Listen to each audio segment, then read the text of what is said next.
দেখে নেব বন্ধুরা, আপনার ভালোবাসার মানুষ আপনাকে কি বলতে চাইছে, সে আপনাকে কি বলতে চাইছে।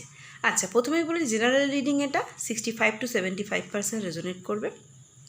আর পার্সোনাল রিডিংয়ের জন্য আমার সাথে বুকিং করুন 1176 হর হর মহাদেব, ক্লেম করতে কিন্তু ভুলবেন না। আচ্ছা, সে এটাই বলতে চাইছে যে তুমি আমার জীবনের সবথেকে ভালো মানুষ ছিলে, ঠিক আছে। তো বিষয়টা চ্যানেল হচ্ছে অনেকের ঝগড়া ঝামেলা চলছে বা অনেকের নো কন্ট্যাক্ট সিচুয়েশান চলছে, এটাই আমার কাছে চ্যানেল হচ্ছে। তো আপনার ভালোবাসার মানুষ কিন্তু কাজে মন দিয়েছে, কিন্তু কাজ করছে, কিন্তু তার কাজে মধ্যে দিয়েও সে কিন্তু আপনাকেই বারবার মনে করছে। এবং যখনই সে আপনাকে মনে করছে না, তখনই কিন্তু তার প্রচণ্ড কষ্ট হচ্ছে, সে কষ্টে পুরো জর্জরিত। হ্যাঁ, সে ব্যালেন্স করে চলার চেষ্টা করছে কিন্তু পারছে না, এবং সে কি করবে না করবে সেটাও কিন্তু সে ঠিক করে উঠতে পারছে না। আপনার ভালোবাসার মানুষ কিন্তু প্রচণ্ড পরিমাণে স্ট্রাগল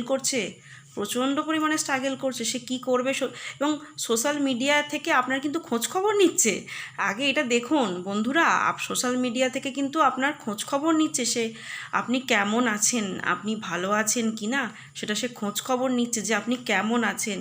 কিন্তু সে প্রচণ্ড জেদি, অভিমানী, প্রচণ্ড তার মধ্যে অভিমান রয়েছে, প্রচণ্ড জেদ রয়েছে। সেজন্য সে কি করছে, কাছে আসতে পারছে না, ফোন কল করতে পারছে না, কিছুই করতে পারছে না, নিজেই নিজের মনের মধ্যে কষ্ট পাচ্ছে, প্রচণ্ড পরিমাণে কষ্ট পাচ্ছে, এবং কি করবে না করবে ঠিক করে উঠতেও পারছে না।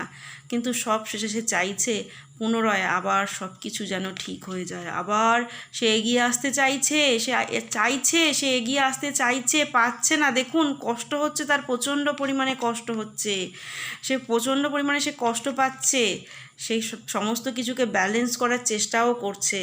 কিন্তু সে যখনই এটা মনের মধ্যে আপনার কথা ভাবছে, তখনই তার প্রচণ্ড পরিমাণে কষ্ট হচ্ছে।